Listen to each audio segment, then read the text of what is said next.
কুকুৰ চব অসমীয়া মানুহক দম দিব ইয়াত বাল বিহাৰী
মই এইটোও ক'ব বিচাৰিছোঁ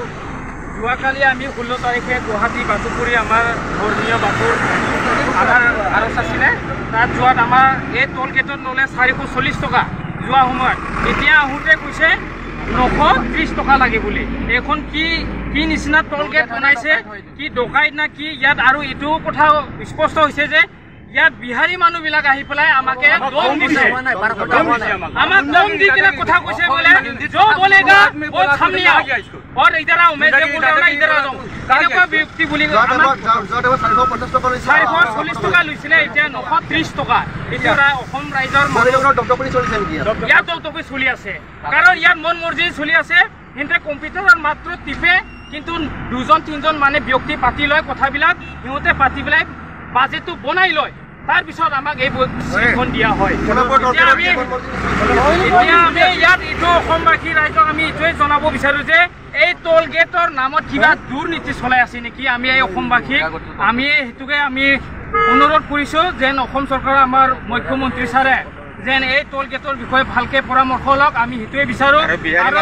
এই বিহাৰৰ মানুহবিলাক আমাৰ এই অসমত খিলঞ্জীয়া আমি নিজৰ ভূমিত থকা সময়তো এই বিহাৰীবিলাক যেন ইয়াত আমি দম খাবলৈ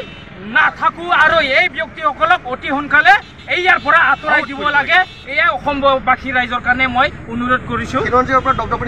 হয় দপদপনি চলাৰ কাৰণে এই বিহাৰীসকলে আমাক দম দিবলৈ সাহস পাইছে এখেতসকলক যদি ইয়াৰ পৰা যদি আঁতৰাব নোৱাৰো আমি এদিন আমাৰ নিজৰ মাতৃভূমি এৰি যাবলগীয়া হৈ যাব সেইকাৰণে আমি কৈছোঁ এই বিহাৰীসকলক আজিৰ পৰাই তদন্ত ল'ব লাগে আৰু ইয়াৰ পৰা আজিৰ এই বিহাৰী সমষ্টিৰ মানুহবিলাক ইয়াত কোনো পথে ৰাখিব নালাগে বুলি মই অসম ৰাইজক আমি অনুৰোধ কৰিছোঁ খিলঞ্জীয়া ৰাইজকে ৰাখক